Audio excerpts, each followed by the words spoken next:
this is the journey that we will take you on.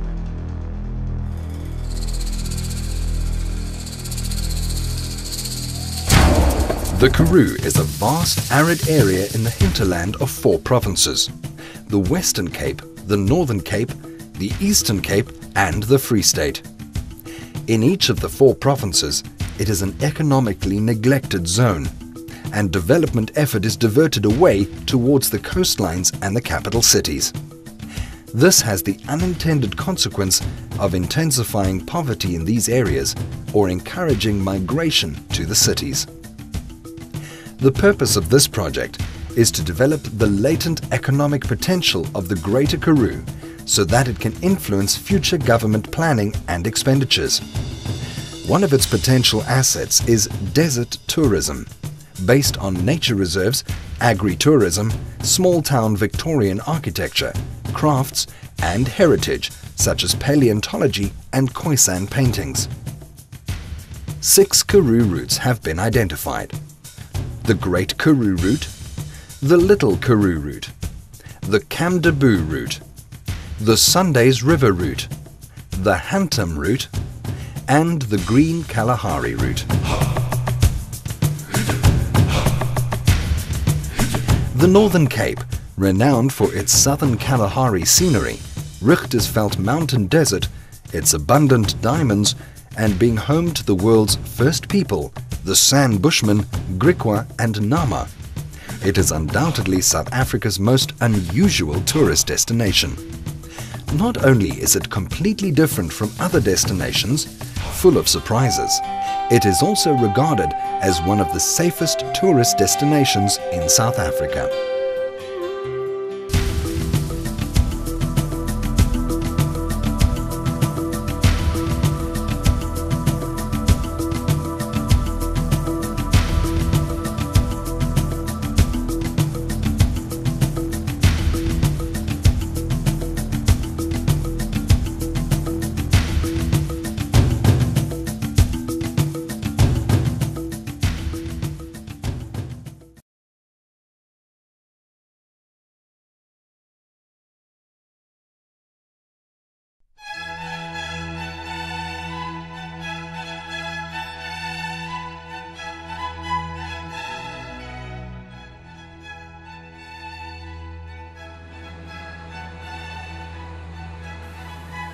Welcome to Cape Town, mother city of Africa, and the Western Cape, an area regarded as one of the most beautiful regions in the world.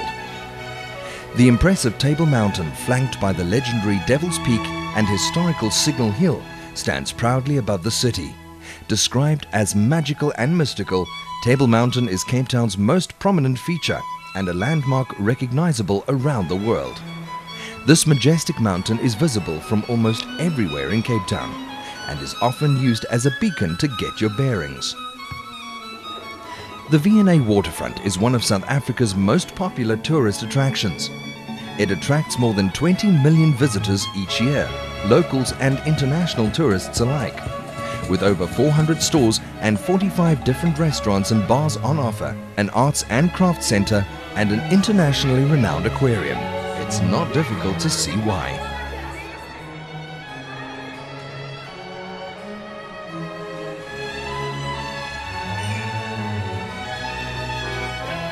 Cape Town is a city of culture, built on a history that reflects in the architecture, cuisine, music and dance. Together with a warm summer, temperate winter climate and a friendly community, the Western Cape and the Mother City are an ideal holiday destination throughout the year. Cape Town provides a setting for many scenic wonders, magnificent seascapes and panoramic vistas. Beautiful white sandy beaches along a peaceful coastline frame the Cape Peninsula, which is famed for its unique floral kingdom, bountiful rivers, lakes, dams, and magnificent countryside. A 45-minute drive from Cape Town brings you to the beautiful Swartland Winelands region, where traditional gabled homesteads can be found nestled among lush vineyards that turn golden red in autumn. The superb wines produced in the Cape Winelands are world-renowned. Formal wine tastings are available at many of the wine farms. the hospitality, beauty and history that surround towns like Malmesbury, Ridderkasteel, Maritzburg, Porterville and Piketberg will capture your heart.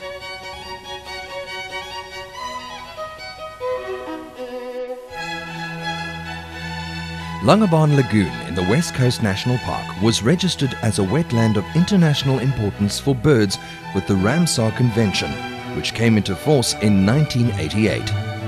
A number of bird hides overlook the lagoon. Another critical element of the park is the important breeding colonies on the Malgas, Juten, Scarpen and Marcus Islands near the mouth of Saldanha Bay. Whatever it is you are looking for, you will be sure to find it in this land where timelessness infuses the air with champagne clarity and a wonderful sense of well-being. This basket of botanical biodiversity explodes into a kaleidoscope of color every spring from September to November with an unbelievable display of artistry. Scenic routes, historical building sites and many outdoor activities all add to the appeal of the area. Flower season can be enjoyed by combining one's destinations. To experience the most remarkable displays, flower enthusiasts should visit Postberg within the West Coast National Park, where 80 species of flowering plants are endemic to the region, found nowhere else in the world. Budding botanists won't be disappointed by the Cape Columbine Nature Reserve, the private reserves around Darling and Hopefield, and the annual local wildflower shows at Clanwilliam, Hopefield and Darling.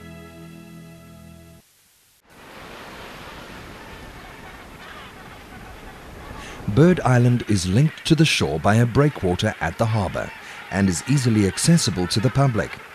The viewing platform on the island has recently been replaced with a state-of-the-art sunken hide, designed to blend in with the rocks of the area and situated in such a way as to allow the colony to expand. It is an important breeding site for Cape gannets. The sheer number of birds that make this their home is an amazing sight to behold. The island is also a haven for other marine birds such as African penguins, kelp gulls, white-breasted cormorants and the common tern.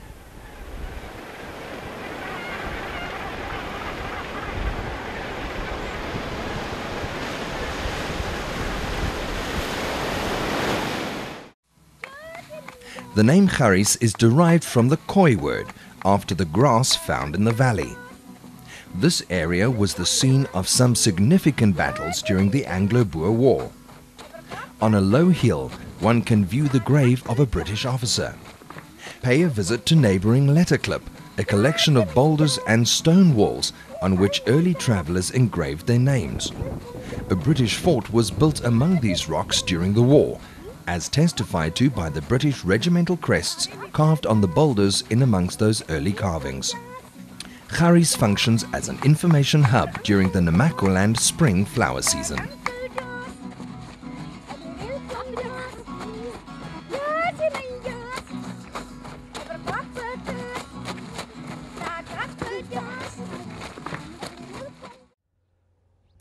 South of Springbok, Kamieskroon is set among the granite rock formations of the Kamiesberg Range.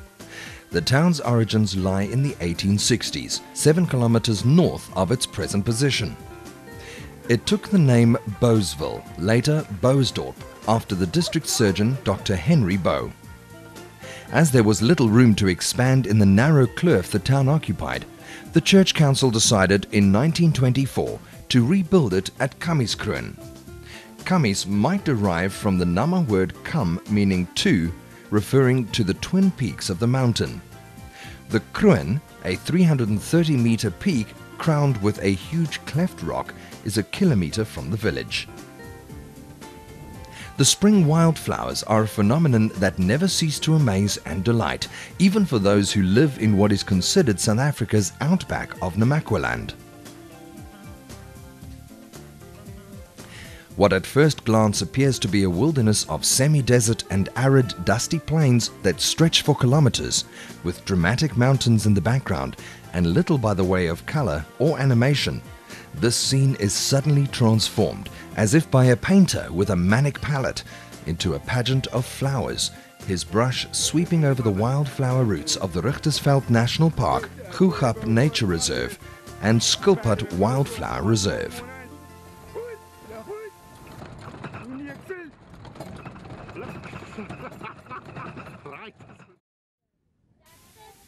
Leliefontein is a mission station in the heart of the Kamiskroon Range, where you can set your watch to the sundial given to its 19th century founder, Reverend Barnabas Shaw.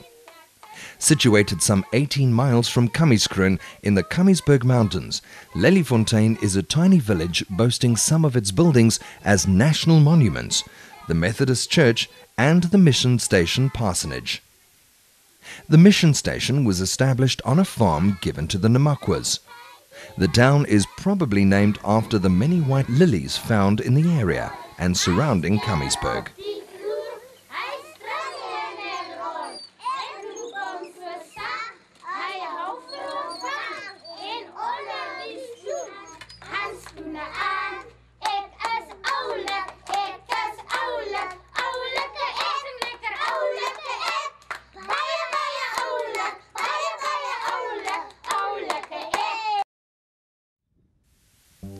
As if by magic, a tapestry of brilliant colors unfold enticingly along the winding roads of the Namakwa National Park.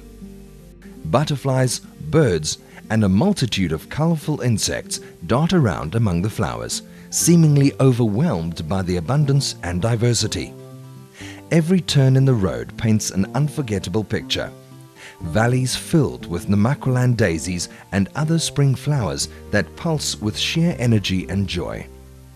Next to eye-catching succulents, a porcupine and a tall aloe, you might pay witness to a baboon overturning a rock and pouncing on a scorpion delicacy. During early August and September, seemingly overnight, the dusty valleys of Namakwaland are transformed into a wonderland, carpeted with wildflowers. With its winter rainfall, Namakwaland is home to the richest bulb flora of any arid region in the world, and more than 1,000 of its estimated 3,500 plant species are found nowhere else on Earth. Springbok lies in a deep, low plain between rugged mountains about 600 kilometers north of Cape Town. It is the commercial and cultural center of Namakwaland and located directly on the N7, which connects the Cape with Namibia to the north. The small Namakwaland towns of Pofadder, Garies, Kleinzeer, Port Nolloth and Alexander Bay are all within less than 1.5 hours drive from Springbok. It is also close to the famous Namakwaland wildflower reserves and to the remote Richtersveld National Park. Copper was discovered on the farm Melkbos in 1850 and a mine was established. The mine became the first commercial mine in South Africa, but was worked out by 1888. In 1863, the town was mapped out and built around the copper mining industry. Today, Springbok is a prosperous small town with 15,000 inhabitants. The main income is generated from tourism, mining activities, commerce and farming. Springbok offers many attractions, historical sites, museums and fine restaurants. In the old cemetery on the road to Kleinzeer lie the graves of mining pioneers dating back to 1860 and of men who died in the Anglo-Boer War. The synagogue, built in 1929, was presented to the town to be used as a museum when the numbers of the Jewish community had dwindled to insignificance. From 1921 to 1929, the Jews used the old Dutch Reformed church building, which is now a national museum.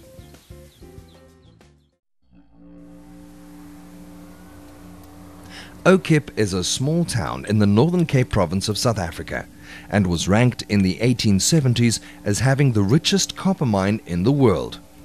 The town is on the site of a spring that was known to the Nama people as Ugib or brackish spring, hence the name Okip. Early settlers in the Cape Colony heard rumors of mountains in the northwest that were fabulously rich in copper. Governor Simon van der Stel was inclined to believe these tales when in 1681 a group of Namas visited the castle in Cape Town and brought along some pure copper. Van der Stel himself led a major expedition in 1685 and reached the fabled mountains on 21 October. 3 shafts were sunk and revealed a rich lode of copper ore. The shafts exist to this day. For almost 200 years, nothing was done about the discovery, largely because of its remote location. The explorer James Alexander was the first to follow up on Van der Stel's discovery. In 1852, he examined the old shafts, discovered some other copper outcrops, and started mining operations. Prospectors, miners, and speculators rushed to the area, but many companies collapsed when the logistical difficulties became apparent.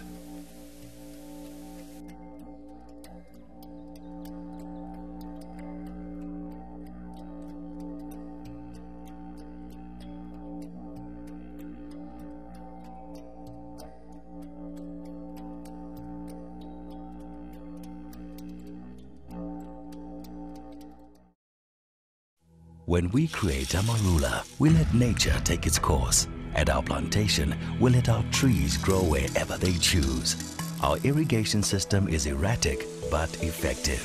Our temperature control is self-regulating. And when our most stringent tasters arrive and give us the nod, this exotic fruit is distilled and blended with cream to create a superior drink for those special moments. Amarula, the spirit of Africa. Concordia was originally established as a Rhenish mission station in 1852, and copper mining in the area began from 1853 through to 1933. The Boers used Concordia as their headquarters during the Anglo-Boer War while Okip was under siege. Today, some of the magnificent examples of Cornish stone masonry still exist, in addition to the original granary, which was used as a hospital by the Boer commandos during the Anglo-Boer War.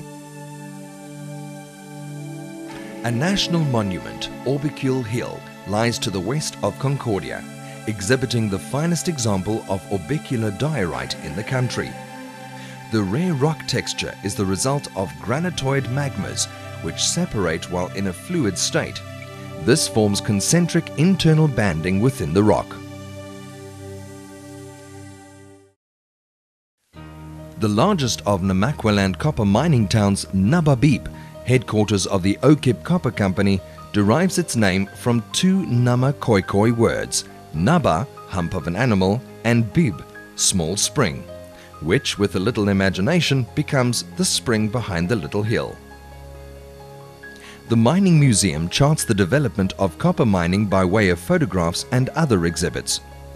Mounted on rails outside the museum is Clara, the last of the steam locomotives used on the narrow gauge line to Port Nolloth.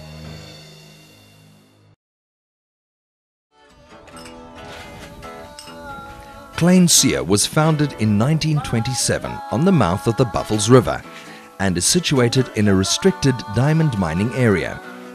Permits to enter this area must be obtained at least 1 week in advance from De Beers Consolidated Mines. To get to Kleinseer, one has to go through Port Nolloth and follow the road to Grootmis and Kleinseer.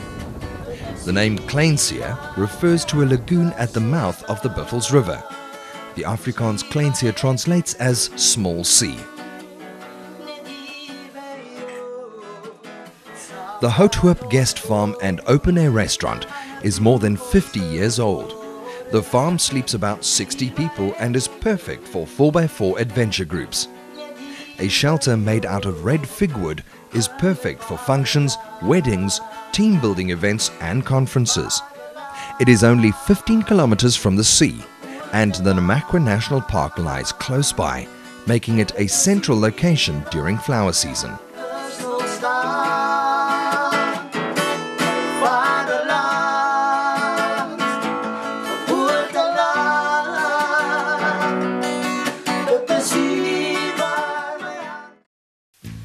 One of the area's best kept secrets are the several shipwrecks found along this pristine coastline.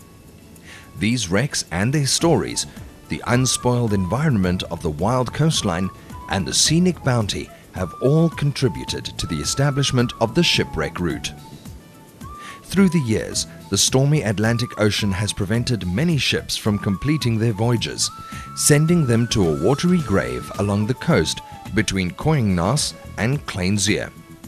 The shipwrecks have been enriched by local folklore, as they are whispered of, speculated about, and retold over a cold brew. One such story has the Brazilian steamer the Peritini being sunk by a German torpedo during World War II.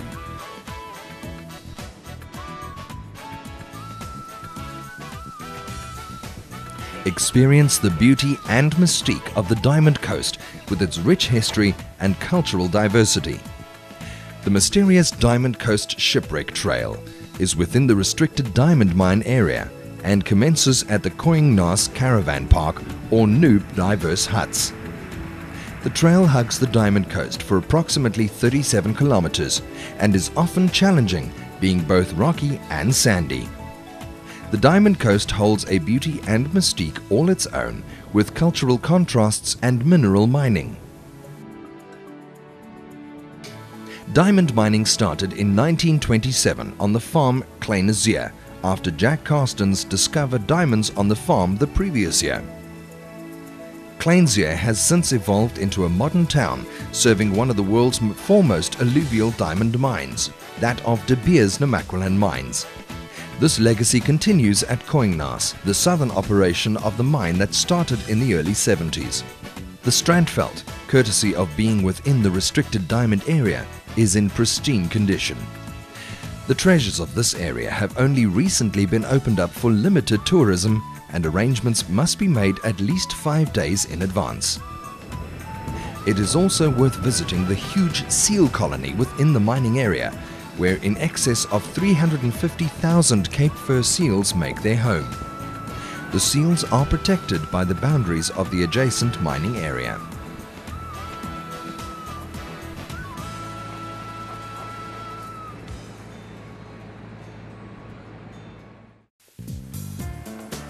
Port Nolloth was established on a roadstead in the bay in 1855 to serve as a harbour for exporting the copper ore from Okip. The village was named for Commander M.S. Nolloth, who surveyed the west coast and found this bay to be the most practical placement for such a harbour. The town received a new lease on life with the discovery of alluvial diamonds along the coast of Namaqualand in 1926, from Kleinzee in the south to Alexander Bay at the mouth of the Orange River in the north.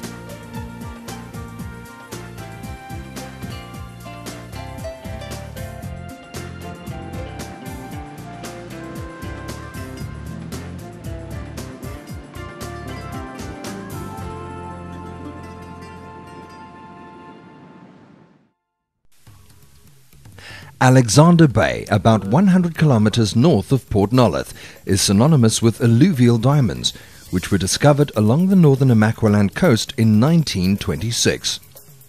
This restricted, largely self-sufficient mining town is named for Sir James Alexander, who shipped the copper ore he mined at Kodas in the Richtersveld in barges down the Orange River to be exported from the port.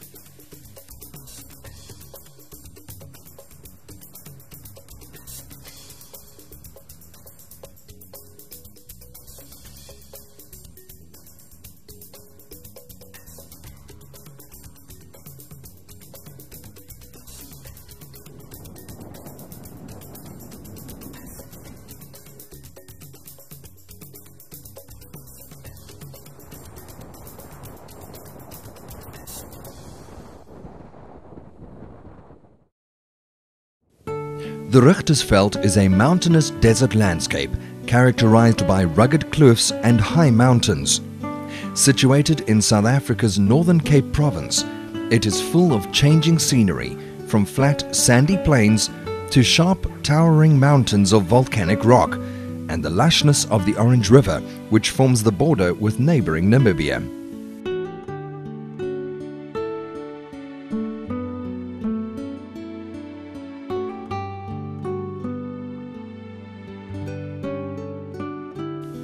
This arid area represents a harsh landscape where water is a great scarcity and only the hardiest of life forms survive.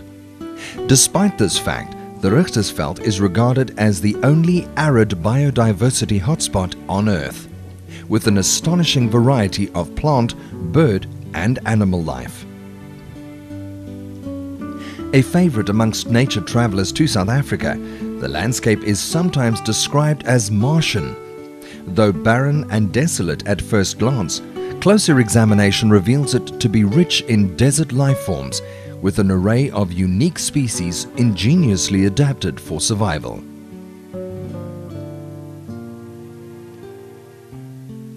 Temperatures are extreme and in the summer can reach over 50 degrees Celsius. Rain is a very rare occurrence.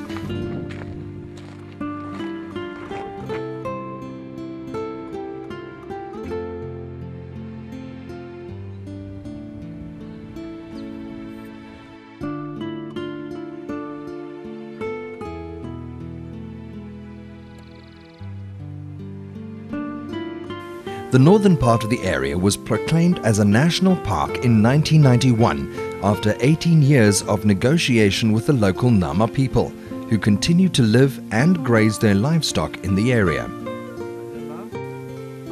It is the last refuge of the Nama people, living in what is known as a transhumance lifestyle, to migrate seasonally with their livestock from mountains to the river and so make sustainable use of the fragile succulent ecosystem.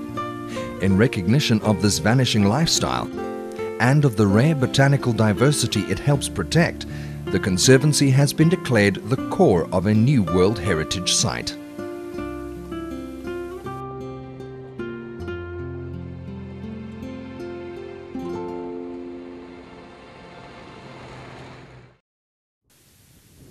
Some 50 kilometers north of Springbok, the road reaches the mission settlement of Steenkop, founded in 1818 by the Reverend Heinrich Schellen of the London Missionary Society, and a spot where a large number of Nama Khoikhoi had settled near a water source.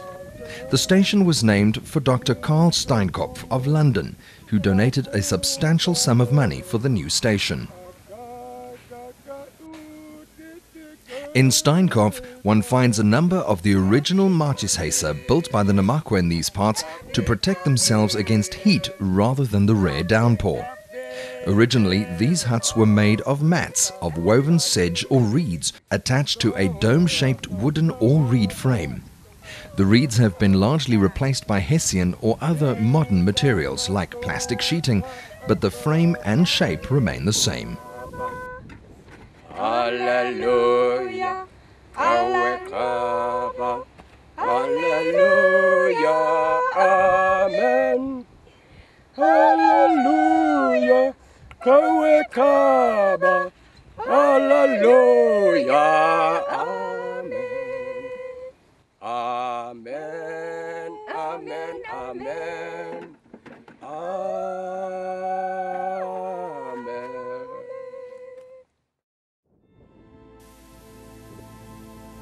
Springbok is world-renowned as the Namakwaland flower capital and a perfect stopover on the main N7 highway between Cape Town and Namibia. The town lies in a narrow valley between the high granite domes of the Klein Kopperberge, which are locally referred to as Klipkopper. Originally known as Springbokfontein, after the many antelope that inhabited the region, the name was shortened to Springbok in 1911. Springbok was established in 1862 and developed around a small hillock in the middle of the narrow valley. It became the communications, administrative, educational and commercial center for the mining towns of this region. Due to its location, Springbok serves as the ideal place to rest overnight when traveling either northbound to Namibia or southbound to Cape Town.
When we create Amarula, we let nature take its course. At our plantation, we let our trees grow wherever they choose. Our irrigation system is erratic but effective.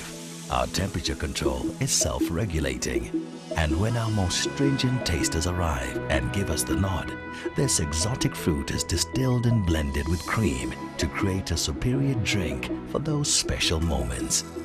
Amarula, the spirit of Africa.